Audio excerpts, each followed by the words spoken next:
श्रीगुरुभ्यो नमः। हरिः ओम्।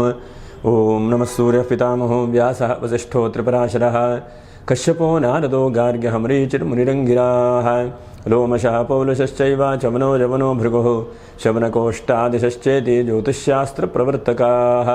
नमो ಋಷಿಭ್ಯಃ ನಮೋ ಮಹದ್ಭ್ಯಃ. ಪ್ರಿಯ ವೀಕ್ಷಕರೇ, ಭಗವಂತ ಶುಭವನ್ನು ಉಂಟು ಮಾಡಲಿ. ಆತ್ಮೀಯರೇ, ಫೆಬ್ರವರಿ ತಿಂಗಳಲ್ಲಿ ಸಿಂಹರಾಶಿಯವರಿಗೆ ಹೇಗಿದೆ ಮಾಸ ಭವಿಷ್ಯ ಎಂಬುದನ್ನು ತಿಳ್ಕೊಳ್ಳೋಣ. ನೋಡಿ, ಮೊದಲು ನಾವು ಗ್ರಹಸ್ಥಿತಿಯನ್ನು ತಿಳ್ಕೊಳ್ಳೋಣ. ಈ ತಿಂಗಳಲ್ಲಿ ಫೆಬ್ರವರಿ ತಿಂಗಳಲ್ಲಿ ರಾಶಿಯಲ್ಲಿ ಕೇತು, ಹಾಗೆ ಪಂಚಮ ರಾಶಿಯಲ್ಲಿ ಯಾರಿಲ್ಲ, ಷಷ್ಠ ರಾಶಿಯಲ್ಲಿ ಕುಜ. ಇದು ಬಹಳ ಒಳ್ಳೆಯದು. 13ನೇ ತಾರೀಕು ನಂತರದಲ್ಲಿ ಷಷ್ಠ ರಾಶಿಯ ಕುಜನೂ ಕೂಡ ಬಹಳ ಉತ್ತಮವಾದಂಥ ಫಲವನ್ನು ಕೊಡ್ತಾನೆ. ಹಾಗೆ ಸಪ್ತಮ ರಾಶಿಯಲ್ಲಿ ರವಿ, ಬುಧ, ಶುಕ್ರ ಮತ್ತು ಕುಜರೂ ಕೂಡ ಇದ್ದಾರೆ. ಹಾಗಾಗಿ ನಿಮಗೆ ಷಷ್ಠ ರಾಶಿ ಸಪ್ತಮ ರಾಶಿ ಬಹಳ ಬಲಿಷ್ಠವಾಗಿದೆ ಈ ತಿಂಗಳಲ್ಲಿ. ಇನ್ನು ಅಷ್ಟಮದಲ್ಲಿ ಶನೇಶ್ವರ ಇದ್ದಾನೆ. ಹಾಗಾಗಿ ಶನೇಶ್ವರ ಅಷ್ಟಮದಲ್ಲಿರೋದ್ರಿಂದ ಸ್ವಲ್ಪ ದುಃಖ ಚಿಂತೆಗಳು ಕೂಡ ಬರ್ತಾ ಇರಬಹುದು. ಹಾಗೆ ಏಕಾದಶದಲ್ಲಿ ಗುರುವು ಕೂಡ ಇದ್ದಾನೆ. ಹೀಗೆ ಇದು ಗ್ರಹಸ್ಥಿತಿ ಇದೆ. ನಿಮಗೆ ನಾವು ಹೇಳುವಂಥದ್ದು ಇದು ಗೋಚಾರ ಫಲ ಅಂಥೇಳಿ. ನಿಮ್ಮ ಜಾತಕದ ಮೇಲೆ, ದಶಾಮುಕ್ತಿಗಳ ಮೇಲೆ ಸ್ವಲ್ಪ ವ್ಯತ್ಯಾಸವೂ ಕೂಡ ಆಗಬಹುದು. ಇದೇ ಸಂಪೂರ್ಣವಾದಂಥ ಫಲ ಇದು ಅಥವಾ ಇದೇ ಸಂಪೂರ್ಣವಾದಂತಹ ತೀರ್ಮಾನ ಹೇಳುವಂಥದ್ದಲ್ಲ. ಹಾಗಿದ್ದಾಗೂ ಕೂಡ ನೋಡಿ, ಗೋಚಾರದಲ್ಲಿ ನಾವು ಹೇಳಿರುವಂತಹ ಗ್ರಹಗಳು ಯಾವ್ಯಾವ ಸ್ಥಾನದಲ್ಲಿದ್ದಾರೆ ಅದನ್ನು ತಿಳ್ಕೊಂಡು ಹೇಳುವಂತಹ ಒಂದು ಪುಟ್ಟದಾದಂಥ ಒಂದು ಗೋಚಾರ ಫಲ ಹೇಳುವಂಥದ್ದು ಇದು. ಹಾಗೆ 1ನೇ ತಾರೀಕು ಭಾರತ ಹುಣ್ಣಿಮೆ ಮತ್ತು ಸತ್ಯನಾರಾಯಣ ಸ್ವಾಮಿ ಪೂಜೆ ಮಾಡುವಂತಹ ಅತ್ಯಂತ ಶುಭವಾದಂತಹ ಒಂದು ದಿವಸ. ಹಾಗೆ 5ನೇ ತಾರೀಕಿಗೆ ಸಂಕಷ್ಟರ ಚತುರ್ಥಿ, 13ನೇ ತಾರೀಕಿಗೆ ಕುಂಭ ಸಂಕ್ರಾಂತಿ. ನೋಡಿ, ಪ್ರತಿ ತಿಂಗಳು ಕೂಡ ಸಂಕ್ರಾಂತಿ ಬರ್ತಾ ಇರ್ತದೆ. ಅದೇ ತರಹ 13ನೇ ತಾರೀಕು ಕೂಡ ಸಂಕ್ರಾಂತಿ ಇದೆ. 14ನೇ ತಾರೀಕಿಗೆ ಶನಿ ಪ್ರದೋಷ. ಹಾಗೆ 15ನೇ ತಾರೀಕಿಗೆ ಮಹಾಶಿವರಾತ್ರಿ. ಶಿವರಾತ್ರಿ ವಿಶೇಷವಾಗಿ ಚಾಂದ್ರ ಮಾಸದ ಶಿವರಾತ್ರಿ. ನಾವು ಎಷ್ಟೆಷ್ಟು ಶಿವನನ್ನು ಆರಾಧನೆ ಮಾಡ್ತೇವೆಯೋ ಅಷ್ಟಷ್ಟು ಕಷ್ಟ ತೊಂದರೆಗಳೆಲ್ಲ ಪರಿಹಾರ ಆಗ್ತದೆ. ವಿಶೇಷವಾಗಿ ನೀವು ವಿಡಿಯೋ ಮುಗಿಯುವಾಗ ನೋಡ್ತಾ ಇರಿ. ನೀವು ಮಘ ನಕ್ಷತ್ರ 1, 2, 3, 4ನೇ ಪಾದ, ಹಾಗೆ ಹುಬ್ಬ ನಕ್ಷತ್ರ 1, 2, 3, 4ನೇ ಪಾದ, ಉತ್ತರ ನಕ್ಷತ್ರ 1ನೇ ಪಾದ. ವಿಶೇಷವಾಗಿ ಅಷ್ಟಮ ಶನಿಗೂ ಪರಿಹಾರ ಹೇಳಿದಾಗ ಆಗ್ತದೆ. ಅದರ ಜೊತೆಯಲ್ಲಿ ಶಿವರಾತ್ರಿಯ ವಿಶೇಷವಾದಂಥ ಪರಿಹಾರವನ್ನು ಕೂಡ ನಾವು ಗಮನಿಸೋಣ. ಹಾಗಾಗಿ ವಿಡಿಯೋ ಮುಗಿಯುವವರೆಗೂ ಕೂಡ ನೀವು ನೋಡ್ತಾ ಇರಿ. 16ನೇ ತಾರೀಕಿಗೆ ಬೋಧಾಯನ ಮತ್ತು ಕಾತ್ಯಾಯನ ಅಮಾವಾಸ್ಯೆಯೂ ಕೂಡ ಇದೆ. ಇನ್ನು 17ನೇ ತಾರೀಕಿಗೆ ಶಿವರಾತ್ರಿ ಅಮಾವಾಸ್ಯೆ ಇದೆ. 18ನೇ ತಾರೀಕಿಗೆ ಚಂದ್ರ ದರ್ಶನ, 27ಕ್ಕೆ ಸರ್ವೇಶಾಂ ಏಕಾದಶಿ. ಹೀಗೆಲ್ಲ ಇದೆ. ಒಟ್ಟಿನಲ್ಲಿ ಇದು ಮಾಘ ಮಾಸ. ಮಾಘ ಮಾಸ ಅಂದರೆ ಬಹಳ ಉತ್ತಮವಾದಂತಹ ಒಂದು ಮಾಸ.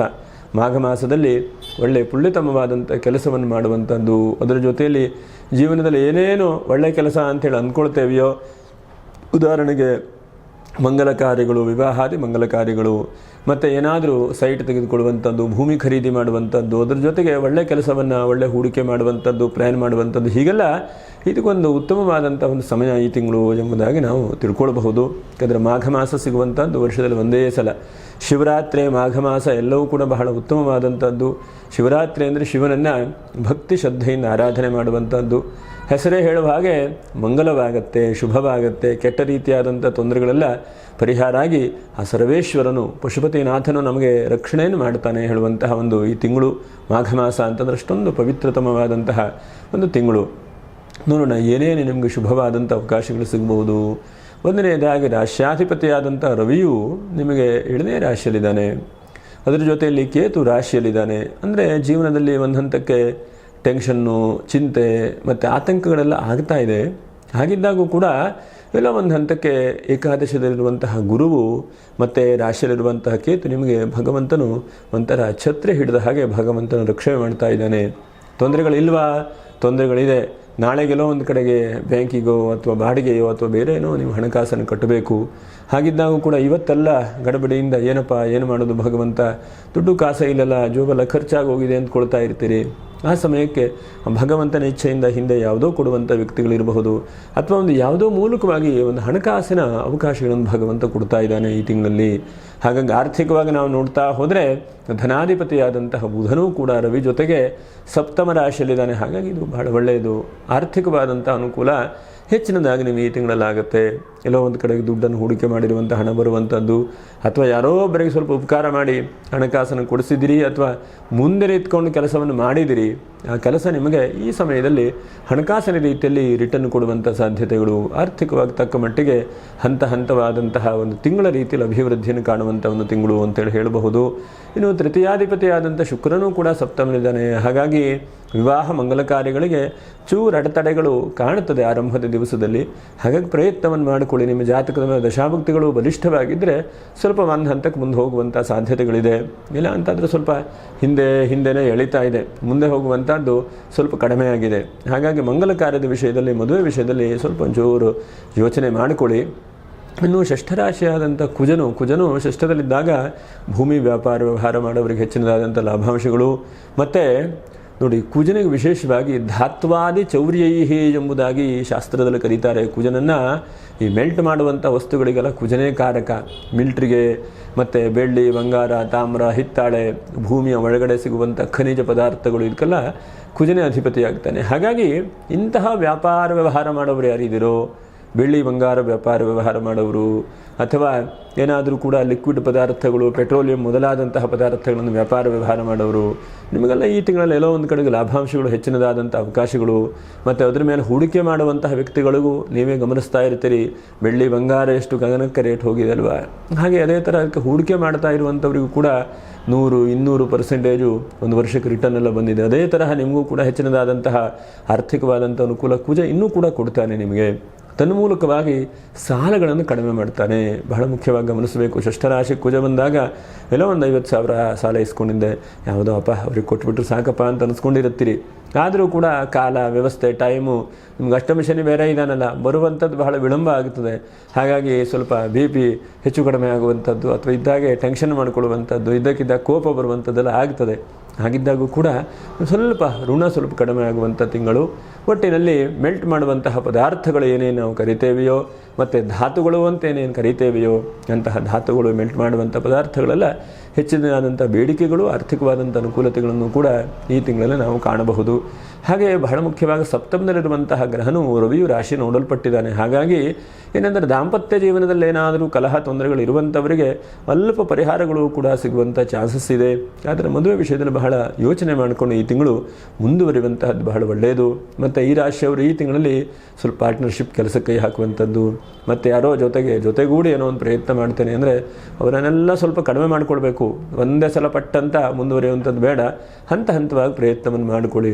ಯಾಕಂದರೆ ಎಷ್ಟೋ ಸಲ ನಮಗೆ ಚೆನ್ನಾಗೇ ಇರುತ್ತೆ ಆರಂಭದ ದಿವಸದಲ್ಲಿ, ಕೊನೆಗೆ ಹೋಗ್ತಾ ತೊಂದರೆಗಳು ಬಂದಾಗ ಏನಕ್ಕಾದರೂ ಇದಕ್ಕೆ ನಾನು ಕೆಲಸಕ್ಕೆ ಕೈ ಇಟ್ನಪ್ಪ ಅಂಥೇಳಿ ನಮಗೆ ಬಹಳ ದುಃಖ ಚಿಂತೆಗಳಾಗುತ್ತದೆ. ಹಾಗಾಗಿ ಪಾರ್ಟ್ನರ್ಶಿಪ್ ಕೆಲಸಗಳಿರಬಹುದು, ಮತ್ತು ಅದರ ಜೊತೆಗೆ ಒಂದು 4-5 ಜನ ಸೇರಿ ಏನೋ ಒಂದು ದೊಡ್ಡ ಗುಂಪಿನಲ್ಲಿ ಕೆಲಸ ಮಾಡ್ತಾ ಇರುವಂಥದ್ದು ಇರಬಹುದು, ಅಥವಾ ಒಂದು 4-5 ಜನ ಸೇರಿ ಒಂದು ಕಂಪ್ನಿ, ಪ್ರೈವೇಟ್ ಲಿಮಿಟೆಡ್ಡೋ ಬೇರೆ ಏನೋ ಒಂದು ಕಂಪ್ನಿ ಸ್ಥಾಪನೆ ಮಾಡ್ತಾ ಇರುವಂಥದ್ದು ಇರಬಹುದು. ಅದು ಈ ತಿಂಗಳಕ್ಕೆ ಅಷ್ಟೊಂದು ಯೋಗ್ಯವಲ್ಲ. ಯಾಕಂದರೆ ಸಪ್ತಮದಲ್ಲಿ ಇರುವಂತಹ ಬುಧಾದಿತ್ಯರೂ ಇದ್ದಾರೆ, ಆದರೆ ಶುಕ್ರನೂ ಕೂಡ ಇದ್ದಾನೆ. ಹಣಕಾಸಿಗೇನೋ ಒಂದು ಸ್ವಲ್ಪ ಹೊಡೆತ ಬರುವಂಥದ್ದು, ಮುಂದೆ ಹೋದಂಥ ವ್ಯಕ್ತಿಗಳು ಸ್ವಲ್ಪ ಹೊಡೆತ ತಿನ್ನುವಂಥದ್ದು, ಮುಂದೆ ಹೋದಂಥ ವ್ಯಕ್ತಿಗಳಿಗೆ ಸ್ವಲ್ಪ ಏಟು ಕಿರಿಕಿರಿ ಬೀಳುವಂಥದ್ದು, ಹೀಗೆಲ್ಲ ಆಗುವಂಥ ಸಾಧ್ಯತೆಗಳೇ ಬಹಳ ಇದೆ. ಹಾಗಾಗಿ ನಾವೇನು ಚಿಂತನೆ ಮಾಡಬೇಕಪ್ಪ ಅಂತಂದರೆ, ತೊಂದರೆಗಳು ತಾಪತ್ರಗಳು ಇದ್ದಾವೆ, ಅದರಿಂದ ಹೊರಗಡೆ ಬರಲಿಕ್ಕೆ ಏನು ಮಾಡಬೇಕು, ಹೊರಗಡೆ ಯಾವ ತರಹ ಬರಬಹುದು ಎಂಬುದನ್ನು ಕೂಡ ನಾವು ಗಮನಿಸಿ ಯೋಚನೆ ಮಾಡಿ ಭಗವಂತನ ಧ್ಯಾನ ಮಾಡಿಕೊಳ್ಬೇಕು. ಎಷ್ಟೋ ಸಲ ನಾವೆಲ್ಲ ಏನು ಯೋಚನೆ ಮಾಡ್ತೇವೆ, ಭಗವಂತ ಎಲ್ಲ ನಮಗೆ ನಡೆಸ್ತಾನಪ್ಪ ಅಂಥೇಳಿ ಯೋಚನೆ ಮಾಡಿ ಕೆಲವೊಂದು ಸಲ ಹುಂಬತನದಿಂದನೂ ಕೂಡ ಮುಂದೆ ಹೋಗ್ತೇವೆ. ಆದರೆ ಹುಂಬತನವೂ ಕೂಡ ಜೀವನದಲ್ಲಿ ಕೆಲವೊಂದು ಪೆಟ್ಟು ಬಿದ್ದಾಗ, ತೊಂದರೆ ಬಿದ್ದಾಗ ಅರ್ಥ ಆಗುತ್ತೆ. ಬಹಳ ಯೋಚನೆ ಮಾಡಬೇಕಿತ್ತು. ಯಾಕಂದರೆ ಕೊನೆಗೆ ಮುಂದೆ ಹೋಗಿರ್ತೇವೆ, ಹಿಂದೆ ಬರಲಿಕ್ಕೆ ಆಗಲ್ಲ, ಅಲ್ಲಿ ನಿಲ್ಲಲಿಕ್ಕೆ ಆಗೋದಿಲ್ಲ. ಹಾಗಾಗಿ ಬಹಳ ಯೋಚನೆ ಮಾಡಿ ಕೆಲಸ ಕಾರ್ಯಗಳನ್ನು ಕಾರ್ಯಗತ ರೂಪಕ್ಕೆ ತನ್ನಿ. ಇನ್ನು ನೋಡಿ, ಒಂದು 5-6 ಅಷ್ಟಮ ಶನಿಯಿಂದ ಸ್ವಲ್ಪ ದುಃಖಗಳು ಕೂಡ ಕಾಣಿಸುವಂಥದ್ದು. ಸ್ವಲ್ಪ ವಾಹನದ ವಿಷಯದಲ್ಲಿ ಸ್ವಲ್ಪ ಜಾಗ್ರತೆ ವಹಿಸ್ಕೊಳ್ಳಿ. ಎರಡನೇದಾಗಿ, ನಿಮ್ಮ ಸ್ನೇಹಿತರು ಇದ್ದರೂ ಕೂಡ ಕೆಲವೊಂದು ಸಲ ಏನಾಗುತ್ತೆ, ನಾವು ಅವ್ರ ಹತ್ರ ಹೇಳ್ಕೊಂಡಾಗ ಹೌದಾ ಅಂತೇಳಿ ನೆಗೆ ಮಾಡುವಂಥ ಪರಿಸ್ಥಿತಿಯೂ ಆಗುತ್ತೆ. ಹಾಗಾಗಿ ಸ್ನೇಹಿತರ ವಿಷಯದಲ್ಲಿ, ಬಂಧುಗಳ ವಿಷಯದಲ್ಲಿ ಈ ತಿಂಗಳಲ್ಲಿ ಸ್ವಲ್ಪ ಜಾಗ್ರತೆ ವಹಿಸ್ಕೊಳ್ಬೇಕು. ಅನಂತರದಲ್ಲಿ ನಿಮ್ಮ ಶಾರೀರಿಕವಾದಂಥ ಒಂದು ರೀತಿಯಲ್ಲಿ ಸಣ್ಣ ಪುಟ್ಟ ಏರುಪೇರುಗಳಾಗ್ತಾ ಇದೆ. ಸಣ್ಣ ಪುಟ್ಟ ತೊಂದರೆಗಳಿದ್ದಾಗ ಅದಕ್ಕೆ ಚಿಕಿತ್ಸೆಗಳನ್ನು ಮಾಡಿಸ್ಕೊಳ್ಳಿ. ಅನಂತರ ತುಂಬ ದೊಡ್ಡಾಯಿತು, ತುಂಬ ಸಮಸ್ಯೆ ಆಯಿತು ಅನ್ನೋದಾಗ ಏನನ್ನೂ ಕೂಡ ಮಾಡಿಕೊಳ್ಳಿಕ್ಕೆ ಆಗೋದಿಲ್ಲ. ಹಾಗಾಗಿ ಏನೋ ಸಣ್ಣದಿದ್ದಾಗ ಚಿಕಿತ್ಸೆಗಳನ್ನು ಮಾಡಿಕೊಂಡು ಹೊರಗಡೆ ಬರುವಂತಹ ಪ್ರಯತ್ನವನ್ನು ಮಾಡಿ. ಇನ್ನು ಮಿಕ್ಕಿರುವಂತಹದ್ದು ಕೃಷಿಕರಿಗೆ ಈ ತಿಂಗಳಲ್ಲಿ ಏನೋ ಒಂದಷ್ಟು ಬದಲಾವಣೆಗಳು ಕಾಣುತ್ತದೆ. ಆ ಬದಲಾವಣೆ ಸ್ವಲ್ಪ ಒಳ್ಳೆಯ ಥರದಲ್ಲೇ ಆಗಬಹುದು. ಎಷ್ಟೋ ಸಲ ಬದಲಾವಣೆ ಅಂತ ಹೇಳ್ತೇವೆ, ಆದರೆ ಆ ಜೀವನದ ಬದಲಾವಣೆಗಳು ಕೆಲವೊಂದು ಸಲ ತೊಂದರೆಗಳು ಕೂಡ ಕೊಡ್ತದೆ. ಆದರೆ ಕೃಷಿಕರಿಗೆ ಈ ತಿಂಗಳಲ್ಲಿ ಒಂದು ಒಳ್ಳೆ ರೀತಿಯಾದಂಥ ಬದಲಾವಣೆಗಳು ಮತ್ತು ಕರೆಂಟಿನ ಸಂಬಂಧವಾದಂಥ ಕೆಲಸ ಕಾರ್ಯಗಳನ್ನು ಯಾರು ಮಾಡ್ತಾ ಇದ್ದೀರೋ, ಎಲೆಕ್ಟ್ರಿಷಿಯನ್ನು ಮನೆಗೇನೋ ಕರೆಂಟ್ ಫಿಟ್ಟಿಂಗ್ ಮಾಡುವಂಥದ್ದು ಅಥವಾ ಏನೋ ಲೈನ್ ಮೇನ್ ಕೆಲಸ ಬೇರೆ ಎಲ್ಲ ಕೆಲಸ ಮಾಡ್ತಾ ಇದ್ದರೂ ಕೂಡ ನಿಮಗೆ ಹೆಚ್ಚಿನದಾದಂಥ ಅವಕಾಶಗಳಿದೆ. ಹಾಗಾಗಿ ಎಲೆಕ್ಟ್ರಿಕಲ್ ವಿಷಯಕ್ಕೆ ಬಹಳ ಒತ್ತು ಕೊಡುವಂತಹ ಪ್ರಯತ್ನಗಳಾಗುತ್ತೆ. ಮತ್ತು ಗೌರ್ಮೆಂಟ್ ನೌಕರಿ ಇದ್ದಂಥ ವ್ಯಕ್ತಿಗಳಿಗೂ ಕೂಡ ಎಲ್ಲೋ ಒಂದು ಕಡೆಗೆ ಲಾಭ, ಎಲ್ಲೋ ಒಂದು ಕಡೆಗೆ ಮುನ್ನುಗ್ಗುವಂಥದ್ದು, ಎಲ್ಲೋ ಒಂದು ಕಡೆಗೆ ಆರ್ಥಿಕವಾದಂತಹ ಲಾಭಾಂಶಗಳು ಕೂಡ ಸಿಗುವಂತಹ ಚಾನ್ಸಸ್ ಇದೆ. ಹೀಗಾಗಿ ಒಟ್ಟಿನಲ್ಲಿ ಒಂದು ಹಂತಕ್ಕೆ ನಿಮಗೆ ಅಭಿವೃದ್ಧಿ ಪಥಕ್ಕೆ ನೀವು ಹೋಗ್ತಾ ಇದ್ದೀರಿ ಅಂತೇಳಿ ಹೇಳ್ತಾ, ಈ ತಿಂಗಳಲ್ಲಿ ನೋಡಿ ವಿಶೇಷವಾಗಿ ನಕ್ಷತ್ರ ಪರಿಹಾರಗಳೇನು, ಅಷ್ಟಮ ಶನಿ ಇದ್ದಾನೆ. ಹಾಗಾಗಿ ಆದಷ್ಟು ನಕ್ಷತ್ರ ಪರಿಹಾರಗಳನ್ನು ಮಾಡಿ ಮರಿಬೇಡಿ, ಎಲ್ಲೋ ಒಂದು ಕಡೆಗೆ ಅನುಕೂಲ ಆಗುವ ಹಾಗೆ ಪ್ರಯತ್ನಗಳನ್ನು ಮಾಡಿಕೊಳ್ಳಿ. ಒಂದನೇದಾಗಿ ಮಘ ನಕ್ಷತ್ರದವರು ನೋಡಿ 15ನೇ ತಾರೀಕಿಗೆ ಚಾಂದ್ರ ಮಹಾಶಿವರಾತ್ರಿ ಇರುವ ಮಾತ್ರದಿಂದ ನೀವೇನು ಮಾಡಬೇಕಪ್ಪ, ಶಿವರಾತ್ರಿಯಲ್ಲಿ ಎಷ್ಟು ಸಾಧ್ಯ ಆಗುತ್ತೋ ಅಷ್ಟು ಶಿವನನ್ನು ಸಂಧ್ಯಾಕಾಲದಿಂದ ಮರುದಿವಸ ಬೆಳಗ್ಗೆವರೆಗೂ ಕೂಡ ಅವಕಾಶ ಇದ್ದರೆ ಉಪವಾಸ ಇರಿ, ಇಲ್ವಾ ನಮಃ ಶಿವಾಯ ಜಪವನ್ನು ಮಾಡಿ. ಆ ನಮಃ ಶಿವಾಯ ಜಪವನ್ನು ಬಿಡಬೇಡಿ, ಎಷ್ಟು ಸಾಧ್ಯ ಆಗುತ್ತೋ ಅಷ್ಟು ಮರಳಿ ಮಾಡುವಂತಹ ಪ್ರಯತ್ನವನ್ನು ಮಾಡಿ. ಆ ನಮಃ ಶಿವಾಯ ಜಪ, ನಮಃ ಶಿವಾಯ ಅನುಗ್ರಹವೇ ನಿಮ್ಮ ಹೆಚ್ಚಿನದಾದಂಥ ಶಕ್ತಿಯನ್ನು ಕೊಡುತ್ತೆ. ಮತ್ತು ಎಲ್ಲ ಅನ್ನದಾನ ಮಾಡ್ತಾ ಇದ್ದಾರೋ ಅಲ್ಲಿ ಹೋಗಿ ನಿಮ್ಮ ಕೈಲಾದ ಮಟ್ಟಿಗೆ, ಅಥವಾ ಪ್ರಸಾದ, ಶಿವರಾತ್ರಿ ಅಂದರೆ ಕೆಲವು ಕಡೆಗೆ ಅನ್ನವನ್ನು ಮಾಡೋದಿಲ್ಲ, ಬೇರೆ ಏನೋ ಪ್ರಸಾದ ಮಾಡ್ತಾರೋ ಅಥವಾ ಮರುದಿವಸ ಅನ್ನದಾನ ಏನಾದ್ರು ಏರ್ಪಡಿಸ್ತಾರೋ ಅಥವಾ ಇನ್ನೊಂದು ದಿವಸ ಇದೆಯೋ ಏನೋ ಒಟ್ಟಿನಲ್ಲಿ ಮಾಡುವಂತಹ ಒಂದು ಪ್ರಸಾದಕ್ಕೆ ನಿಮ್ಮ ಕೈಲಾದಂಥ ಸಹಾಯವನ್ನು ಕೂಡ ಮಾಡಿ. ಇನ್ನು ಹುಬ್ಬ ನಕ್ಷತ್ರದವರು ಬಿಲ್ವಪತ್ರ ಅರ್ಚನೆ, ಏಕಬಿಲ್ವಂ ಶಿವಾರ್ಪಣಂ, ಶಿವನಿಗೆ ಎಷ್ಟು ಸಾಧ್ಯ ಆಗುತ್ತೋ ಅಷ್ಟು ಬಿಲ್ವಪತ್ರ ಅರ್ಚನೆ ಮಾಡುವಂಥ ಪ್ರಯತ್ನವನ್ನು ಮಾಡಿ. ನಿಮ್ಮ ಮನೆಯಲ್ಲೇ ದೇವತಾ ಸಂಬಂಧವಾದಂಥ ಸಾನ್ನಿಧ್ಯಗಳಿದ್ದರೆ ಮಾಡಿ, ಅಥವಾ ಎಲ್ಲೋ ಒಂದು ಕಡೆಗೆ ಅವಕಾಶಗಳಾಗುತ್ತೆ ಅಂತಂದ್ರಲ್ಲೂ ಕೂಡ ನೀವು ಬಿಲ್ವಪತ್ರ ಅರ್ಚನೆ ಮಾಡಿ. ಅದರಿಂದ ಹೆಚ್ಚಿನದಾದಂತಹ ಒಳ್ಳೆಯ ಫಲಗಳು, ಒಳ್ಳೆಯ ರೀತಿಯಾದಂಥ ಅವಕಾಶಗಳನ್ನು ಭಗವಂತ ನೀಡ್ತಾನೆ. ಇನ್ನು ಉತ್ತರ ನಕ್ಷತ್ರ 1ನೇ ಪಾದ, ನೀವು ಎಷ್ಟು ಸಾಧ್ಯ ಆಗುತ್ತೋ ಅಷ್ಟು ನೀವು ಈಶ್ವರನಿಗೆ ಹೋಗಿ ವಿಶೇಷವಾಗಿ ತೈಲಾಭಿಷೇಕವನ್ನು ಮಾಡ್ತಾರೆ. ಎಷ್ಟೋ ಕಡೆಗೆ ತಿಲದಿಂದ ಅಭಿಷೇಕ ಅಥವಾ ತಿಲಾರ್ಚನೆ ಅಂತ ಮಾಡ್ತಾರೆ, ಅಥವಾ ತೈಲಾಭಿಷೇಕ ಅಂತ ಮಾಡ್ತಾರೆ. ಹೀಗೆ ಈಶ್ವರನಿಗೆ ಬಹಳ ಮುಖವಾದಂಥ ಒಂದು ರೀತಿಯಲ್ಲಿ ಪೂಜೆ ಪುನಸ್ಕಾರಗಳನ್ನು ಮಾಡ್ತಾರೆ.